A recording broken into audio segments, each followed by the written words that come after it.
Alright.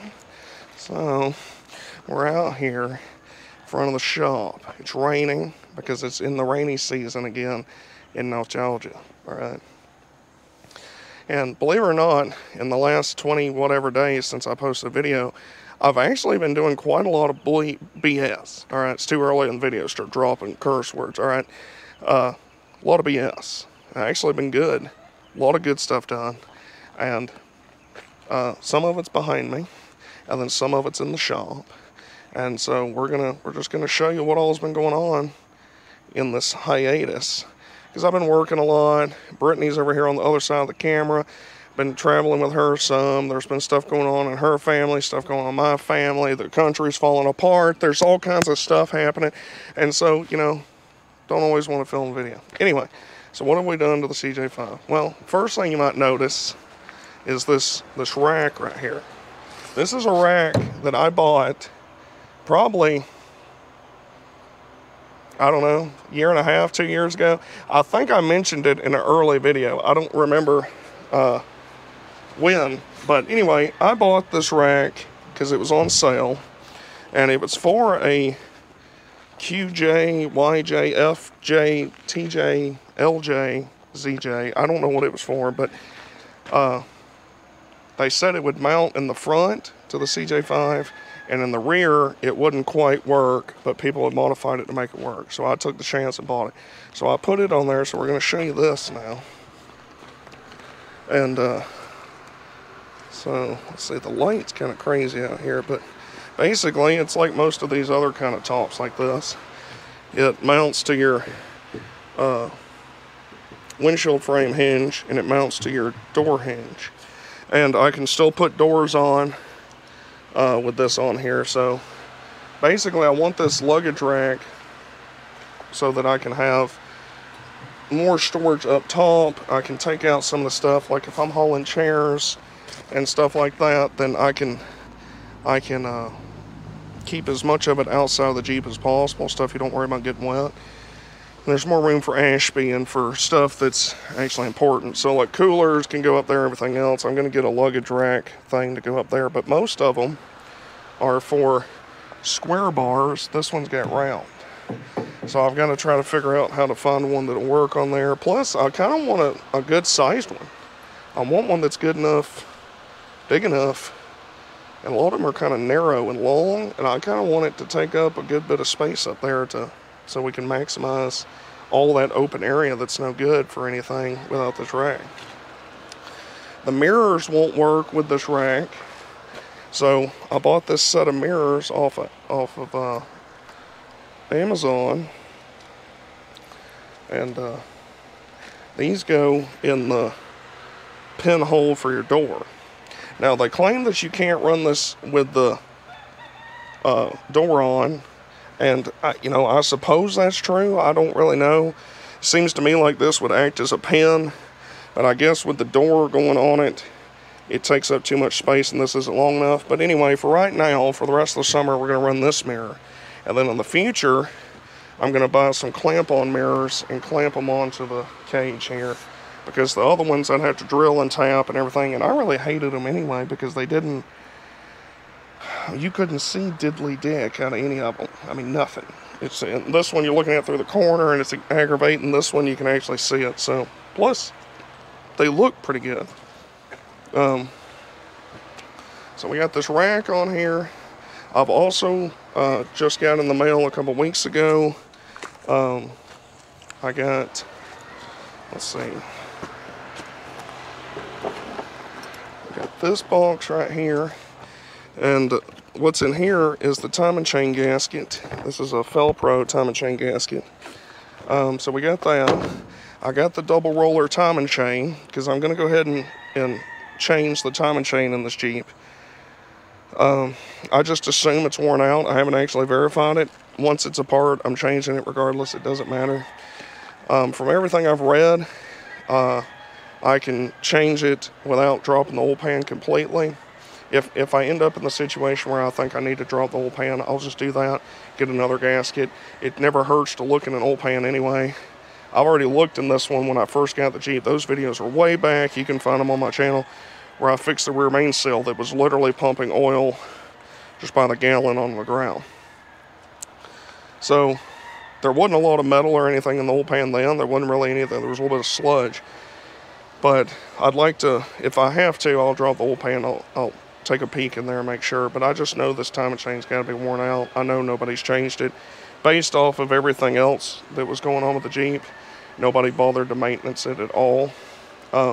So basically we're catching up is what I'm saying. So the major things left to do to the Jeep, I can drive it right now. I want to change this timing chain, but it's rainy and everything, and I don't want to leave it uncompleted because it'll take, a few hours to do, and I don't want to start it today with the rain and there's other stuff. So I'll probably wait another weekend or two and then I'll do that. But it really shouldn't be that bad. Put her top dead center. You don't have to take the water pump off because the way this engine's made, you can take the timing cover off. Put that fresh timing chain in there, see how worn out the original one is.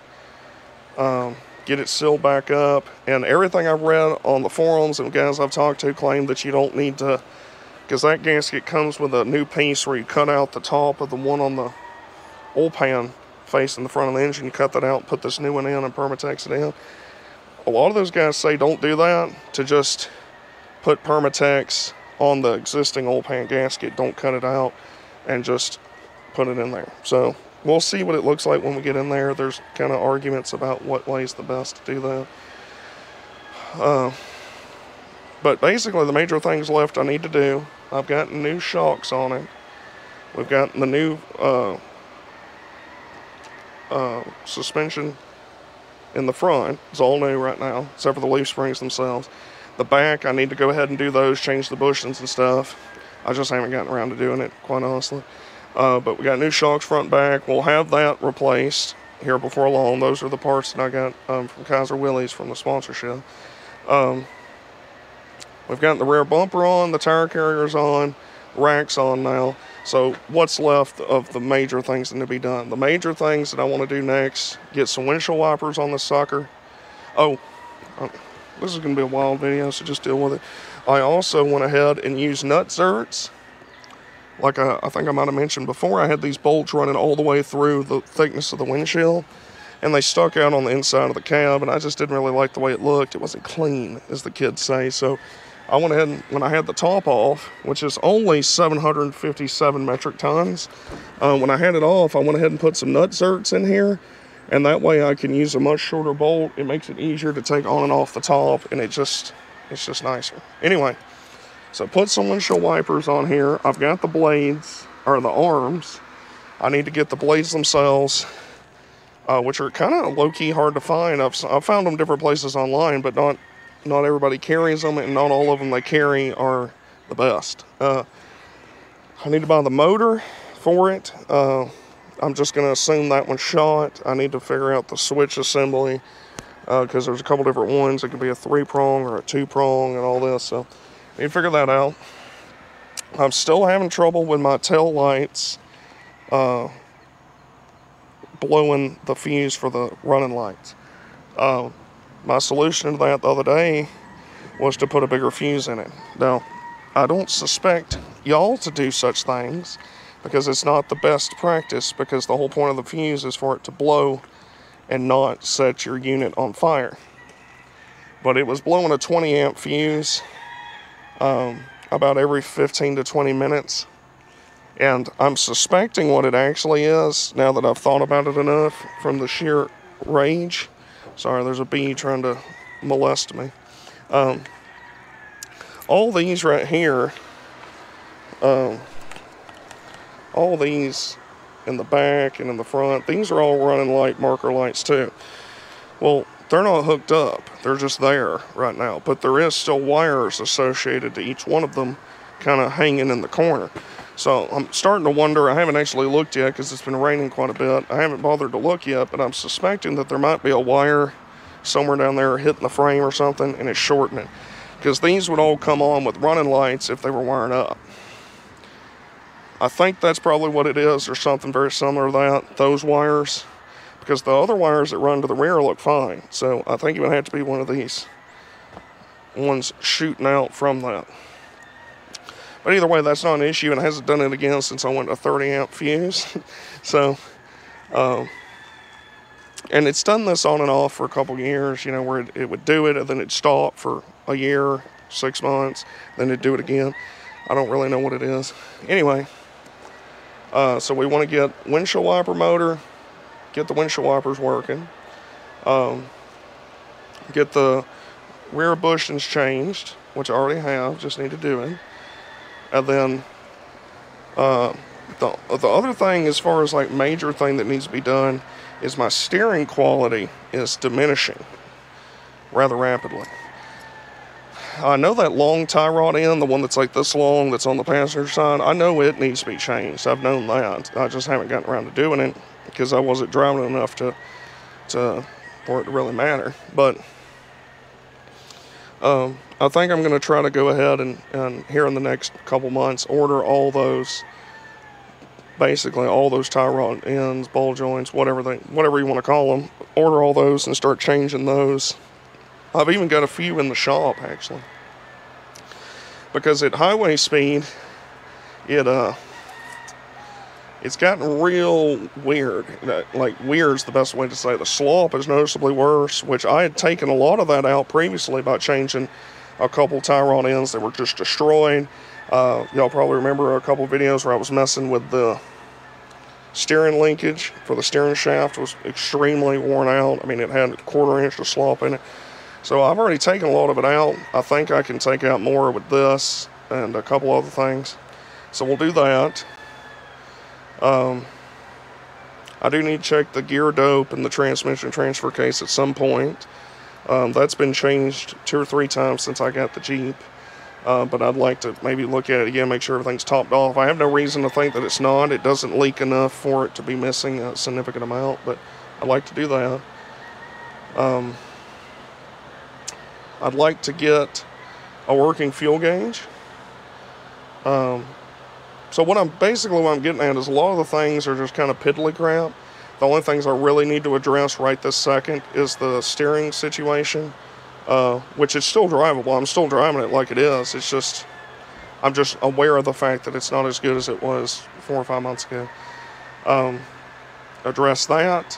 I'd like to get a fuel gauge in it just for obvious reasons.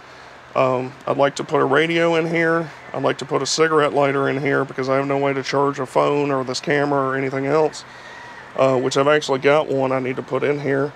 I'd like, in the future, to get a couple like KC type lights to put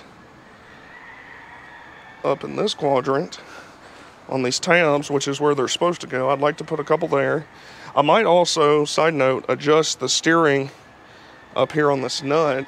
But if I remember right, there was something non-kosher about that. I think when I first got it, it was really loose and I tightened it and something stripped, if I remember.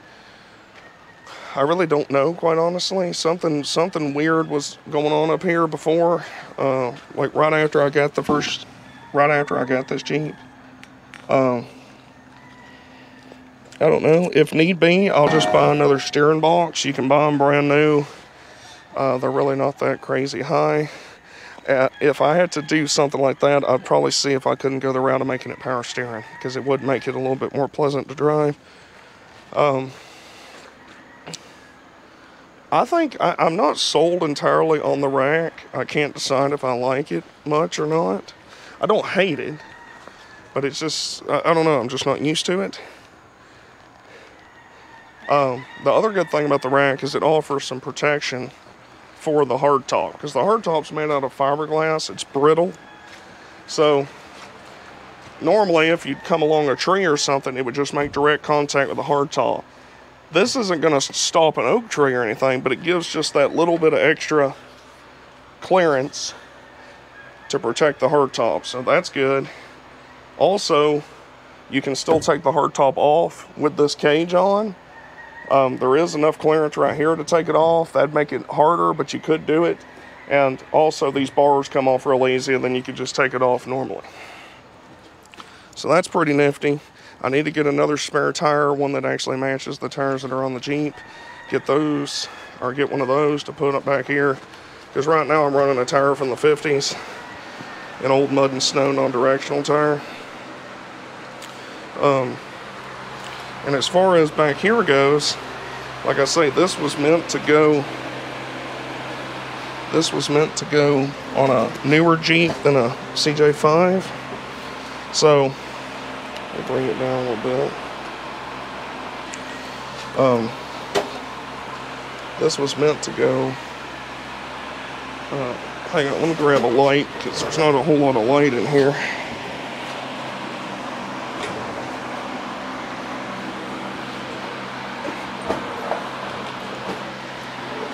If my chair will roll. Alright, so that's not great either, but it's what we got. This was meant to go behind a bumper and all this kind of stuff, and so I didn't want to actually cut the frame or anything, and it doesn't really bother me. So what I did is I let it hit the bumper back here. I drilled these holes. I used the biggest nutserts I had that matched these bolts, and I nutserted this to the frame, to the bumper. Alright, that was just temporary to hold it in place so I could drive it like it was, and I didn't leave this just free hanging right here. Now then today, here just a few minutes ago, I came back, and I'm not a welder, so don't judge me, alright, but I just got a welder the other day, one that I'm going to use to fix body panels and stuff. It's a fluxless, or flux core wire welder. It can be used with gas. I'll show it to you in a second, but I just use this to kind of weld this to the bumper on both sides so that all that weight and pressure is not on just these two bolts. It's not the prettiest weld in the world, but considering I've never actually welded much of anything in my life, my brother's always welded because he was already better at it, and we didn't have time for me to practice. I'm actually quite pleased with it. The welder works really good. I'll show it to you here in a minute. And once I get better with it, then we're going to do a lot more welding. There's several holes in the floor on this Jeep up in the front passenger side I need to fix. There's one in the center under the console I'd like to fix. And this welder's perfect for doing body panel stuff. A lot of guys rave about using it for that, and especially for a Jeep, it'll be perfect for that. So, but I was testing it out today, welded this on, so now this is secured. It's not going anywhere. It's bolted and welded, so it's fine. I do want to figure something out for this. This is driving me wild because when you open this tire carrier, it sags so violently that when you go to put it back, it's a real pain in the tuchus, as the kids would say, because you got to basically pick up the whole assembly to get it clocked back in there. I don't know if it's enough to warrant, there's kits where you can cut that pin off and then put a pin with a bearing and all that on it. I don't want to do all that, but I'd like to figure something out. Also, here's a chicken that's taking up residence at our hacienda here. My mother calls this chicken Susan, and apparently it's some kind of breed of chicken that originates in the late 1600s, early 1700s in Britain. It's actually quite a high dollar chicken, and she's real pretty. I have no idea where she came from. Must have been up the street somewhere, I don't know, but that's her over there if you can see her. Anyway, so that's what we've done to the CJ5. Alright, I've actually done a little bit more than this because these new tail lights right here, which are off a trailer, but the other ones were full of water, brand new, so I went and bought the cheapest ones that I could find, put these on here. They're actually brighter than the other ones I had, the stupid LED ones. They're actually brighter than those. They're waterproof, actually waterproof, because there's not water in them, and they were like $12 a piece. Now, I honestly think they look better than the stupid square ones, because the stupid square ones now aren't even the same as the one this Jeep came with. These take a conventional bulb, I can access it, maintenance it, and they're a metal housing. They're just better. and I honestly think they look better and they're brighter. So they might be off a trailer, but boo-hoo, I dig it. All right, anyway, yeah, so there's quite a bit of different stuff I've done to the Jeep, stuff I'm gonna do to the Jeep, because I've already paid the money. I've got the double roller, got the gaskets. Oh, also, I cut the muffler off of this Jeep, drove it around straight pipe to sound like a 40s model Peterbilt, or an old white, maybe a Mac. Drove it around like that. Went to the parts store, was gonna buy just a standard muffler. That doesn't exist anymore because all these kids are out here running straight pipes and flow masters and magma flow and magnum flow and all this, and it's just, and they're all outrageously loud. I just wanted a muffler, a standard muffler. Couldn't find one. Went over to Tractor Supply, ended up buying a muffler, a round muffler off of a international tractor of some kind, and it actually fit in there like perfect. Fit on the pipe perfect. I had to use an adapter. I didn't weld it or anything. I just clamped it for right now, and I need to put a hanger on it in the back, and then we'll have exhaust. And it's quiet now. It sounds like the engine's running significantly better because this muffler's not been crushed and full of dirt. Like, it's easier to talk in the Jeep now because the other one wasn't doing its job very good. And now the engine sounds better. I can actually hear it. So if something was to happen to it, I could hear it occur. It's just better. It's better to have a better exhaust. I don't care about it being loud or anything. I'm not 14, so therefore I'm not worried about it. Although it did sound kind of cool straight pipe for a little bit. But anyway, so yeah, so that's what all we've done to this and what we have planned for it in the future. Now, I know what you're asking. You're going to Red Clay Traveler. Nobody gives a teetotaling damn about that AMC. All right? Nobody cares. Nobody cares. Big deal. Big whoop. All right? I had a guy write me the other day on a video from like a year ago tell me that to call me an idiot was an understatement. What am I going on about? I'm an idiot. Blah, blah, blah. That was on a video where I was joking around saying, instead of cash value or something, saying like 500 chinchillas instead of $500. I know most of y'all can breathe through your nose and you're not mouth breathers, so most of you don't need an explanation for this, but apparently there is a couple slipping onto the channel. So most YouTubers, big or small, do not reference values of items that they have on the channel that they have bought or sold, especially sold. There's multiple reasons for that, because you don't have to. That's always reason number one. When you're watching somebody on a YouTube channel, not just me, anybody, just remember, it's their channel. If you don't like it, you don't have to watch it. If you don't enjoy it, you don't have to be 9 years old, lick the Cheeto dust off your fingers and type some kind of poorly worded, grammatically wrong, incoherent comment. You can just switch the channel. Okay? It's like today, modern day. When I'm watching TV and I'm flipping through and one of the new Star Wars films is on, I might feel rage in my heart, but I just switch the channel. Okay? I don't let it dictate my entirety of my day. Alright? Anyway, I don't have to tell you how much I paid for something. And then number two, why do you want the government to know everything that they already know? Why do you want to be on paper saying it too? This is always important, all right? They don't need to know how much you sold a Jeep for, unless you want them to know. If you want them to know, then by all means tell them. Tell them all, please God, tell them. But you shouldn't expect other people that are on YouTube or anywhere else to tell you, because why? It's none of your damn business. Now I realize most of y'all know that. If you watch a lot of car channels, nobody says anything in particular about how much they paid for something or how much they sold. So it's not unusual that I do that as well. Generally I try to stay away from the prices of things altogether. I've never told anybody how much I wanted to sell the Willys for. I've sold quite a lot of Willys and referenced them that they were on sale here. And people always demand me to tell them how much it is. And you'll find approximately nobody does that on YouTube. Very, very, very few people.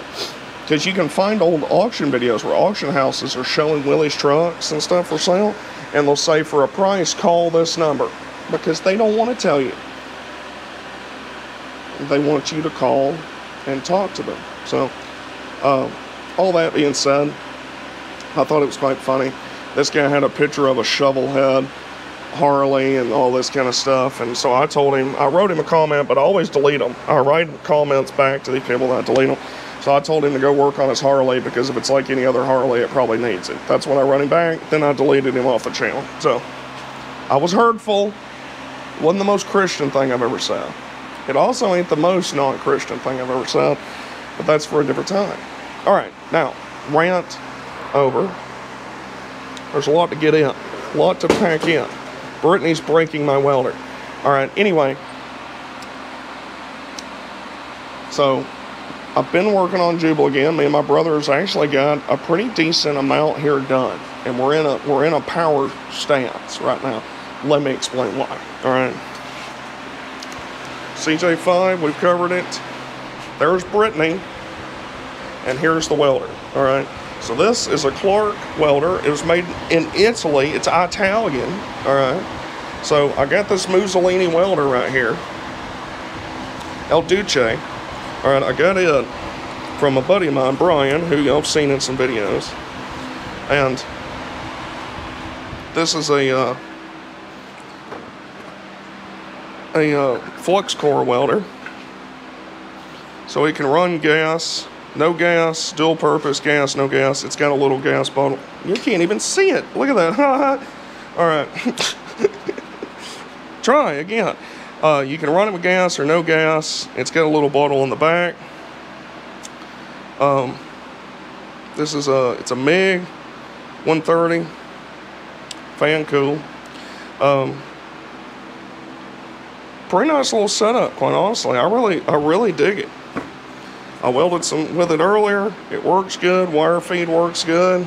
Keeps it cool over there with the fan. I've got some work I need to do to a 98 Chevrolet that I need to replace the rocker panel on the driver's side. That's what I'm going to use this for.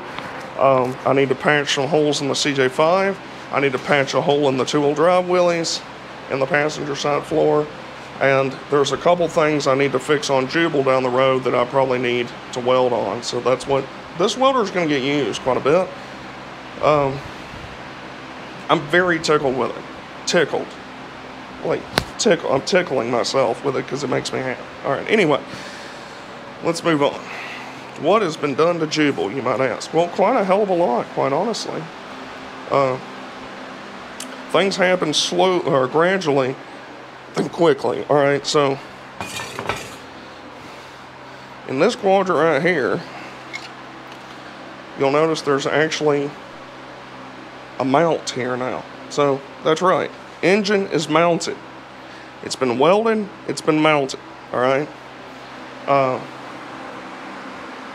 And actually, while I'm thinking about that, I need to go ahead and spray paint these mounts so they don't rust. So while I'm BSing, I'm gonna professionally paint this. All right.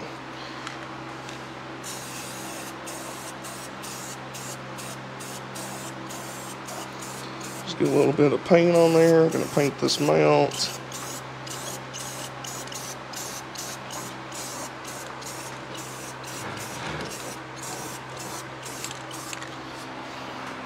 Just basically, I just don't want it rust, you know, so it ain't gonna be professional. What is it, Earl Shrives or whatever? It's like Mako, Earl Shrives. Ooh, just did it, it's fine.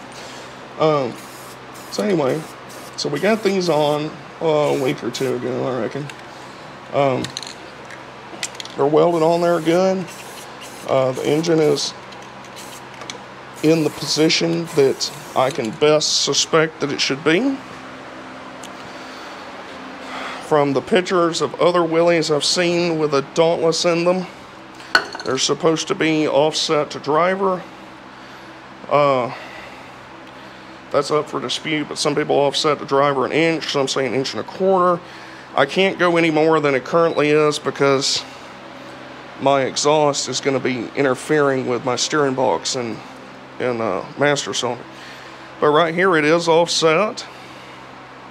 My front pulley here, my crank pulley, is almost centered with where my L-head pulley was, and the L-head factory is offset too. So we're almost offset, almost the exact same amount that the L-head was, which is good.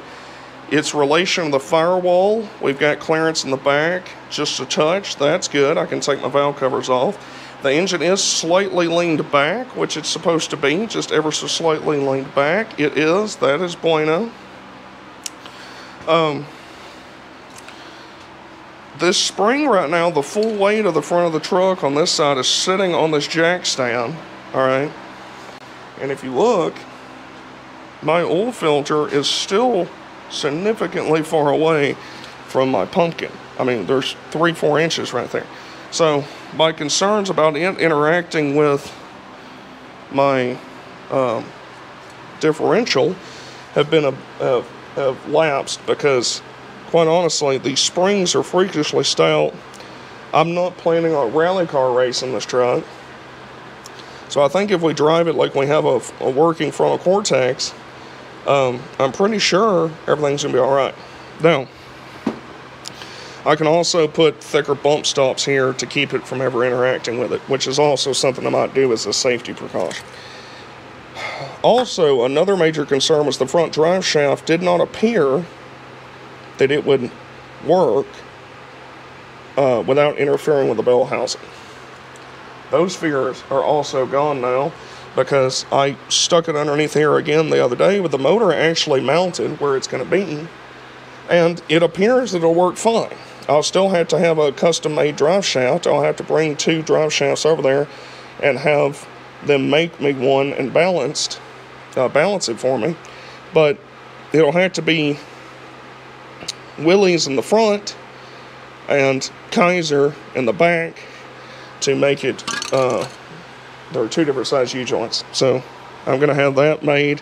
But that's one of the last things I'll do because it doesn't have to be made right now to test the Jeep. I've ordered the exhaust manifold gaskets. They're already here, so I can go ahead and get the manifolds cleaned up and get them mounted on here. I've got the muffler man that I'm going to take it to once it's drivable. I'm just going to drive it down there, probably straight piping it right out of the manifold and have him run me an exhaust. I got to get with him, see what he thinks as far as what the healthiest thing to do is as far as dual exhaust, Y pipe, whatever.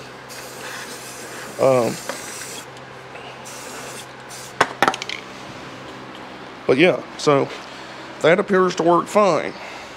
We've also successfully mounted the transmission on a new mount on that rear cross member. I actually didn't end up cutting the rear cross member at all. Basically, if you've ever seen a Willys truck rear cross member, or center cross member, it's basically 2 ribs. It's a piece of metal, ribbed. The factory mount for a Jeepster Commando, which is this is what's left of the original one. It landed right in the gap between those 2 ridges. So we welded a plate right there, bolted it right there. Didn't modify anything other than that. So if I ever want to, I can cut that off and original cross member intact. So it is mounted. So the drivetrain is successfully mounted. The rear drive shaft is hooked up right now. So basically where we are right now is we have to figure out the bell crank situation. And that's something I'm mildly concerned about because this particular transmission did not run a bell crank even remotely similar to the one that the Willys did. But there is some areas down there that I think we can mount this bell crank assembly to, because on the Willys, half of it mounted to the frame. I don't remember which direction this went, but either way, one side mounted to the frame and the other side sat on that little nub that stuck outside of the T90. And this was made to where this could move a little bit as the drivetrain moves and the frame flexes. So we're going to have to replicate that some manner and get it hooked up to my pedals and everything like that. But right now, we're 90% of the way there. So we figure out the bell crank. Once the bell crank's figured out, I go up there to that other Dauntless, jerk its carburetor off of that Dauntless, put it onto this Dauntless, put the distributor cap on, plug the wires in, and crank this mother right here in the truck, and then tool about in it, all right? Because once the bell crate's done, I'm going to reroute my front brake lines just a touch, mount my proportioning valve, maybe on the firewall or down on the frame somewhere out of the way so my brake lines aren't running wild. It'll make it look a little better. I'm going to have to run an electric fan on the radiator because the fan blade, I do have a fan blade for the Dauntless now, but where it sits, it would be blowing air against the bottom of the radiator, not in the fins. I kind of suspected that because I can't raise this engine any more than it currently is. It's already, the bell housings, you know, that much from touching the body. So, not entirely sure how some of these other people have done it with the factory thing without doing a body lift. And maybe they did, I don't know. But I'm fine with running an electric fan. I'll put a pusher puller or just a pusher fan, whatever. It'll actually give us a little more horsepower running it that way anyway. So yeah, get the manifolds on, distributor cap on, carburetor on. I got to get a thermostat and a thermostat housing. Put the radiator in, hook everything back up, figure out how those are going to run. But what I'm saying is we're in the home stretch. Once the bell crank is done, I can go ahead and do the brakes, and then after that I can put the fenders back on the grill, the radiator. Everything else from that point moving forward can be done with the fenders and hood and grill on. Yeah. So, pretty damn close. If you listen, you can almost hear the Dauntless. You can almost hear it, okay? I can smell it right now, and it smells good, all right? So, the other thing we've got to do, which can be done after the fact, because the training's not moving anywhere, we're gonna have to notch this floor in here a little bit, just a touch, ever so slight. A subscriber to my channel told me he does have the cover, because I don't want to cut my cover, floor cover, because it's too nice. So I'll probably pick that one up from him. I've got to nibble that floor out over there for the transfer case lever. This part's actually fine for the transmission, for the main shifting tower. I've just got to nibble the floor out over there and then modify one of those covers. So I'll probably get with him at some point and get that from him. Now that I've got a fancy welder, I don't have to nag my brother to do it. I'll weld it up and I'll bird shit it all together and it'll look amazing. Look like a bird just defecated on it to pin it together. It'll be fine. I'm kicking around, maybe changing the wiring harness on this truck and running a fuse block. I don't know. I haven't decided.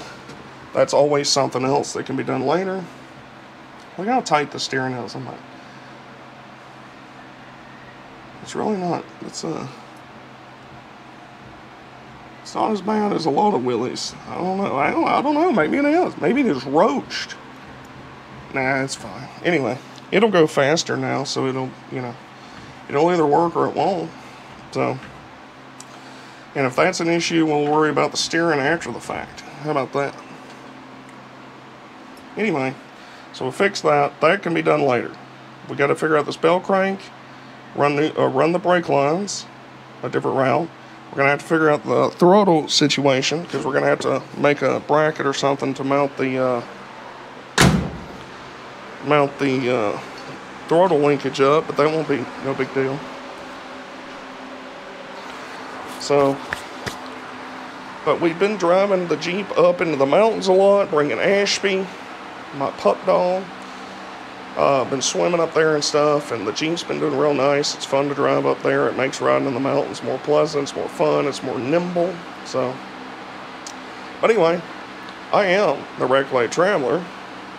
I have not forgotten that I have another history channel that I've completely neglected for like 4 months. I have not forgotten about it. Believe it or not, I actually have several videos in mind, and I've done the research for some of them to get the finer points to make sure I was getting them right. And I would like to do a few videos for that coming up. I can't promise you when, but I will let you know on this channel when they're posted on that channel.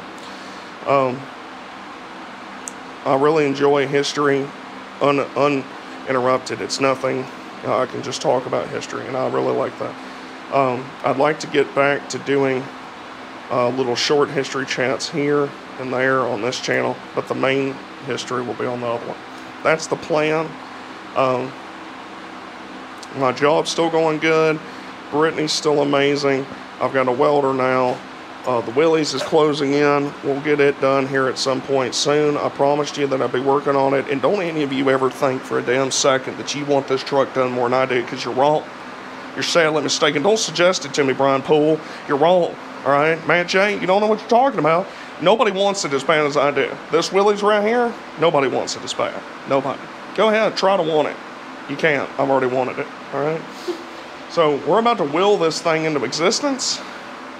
And all those negative thoughts, we're going to wish them to the cornfield. All right? You remember the episode of The Twilight Zone where they're wishing, the little boy wishes them into the cornfield?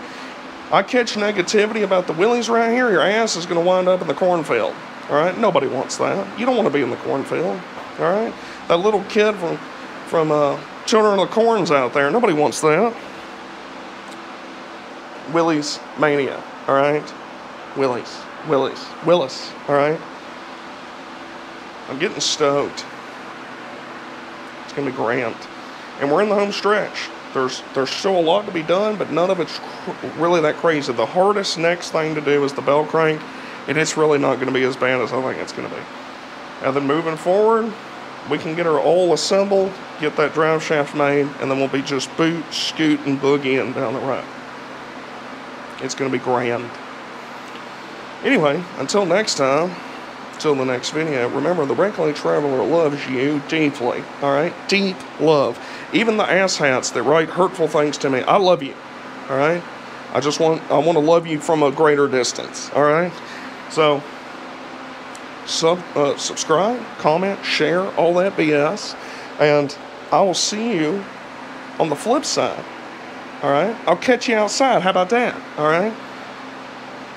I love you. And remember, no matter what, Dauntless for life, Dauntless, mania, Willis, mania, Brittany, yeah.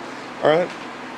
Luggage rack, elaborate luggage rack system. Get it, AMC, yeah, buddy, yeah, woo.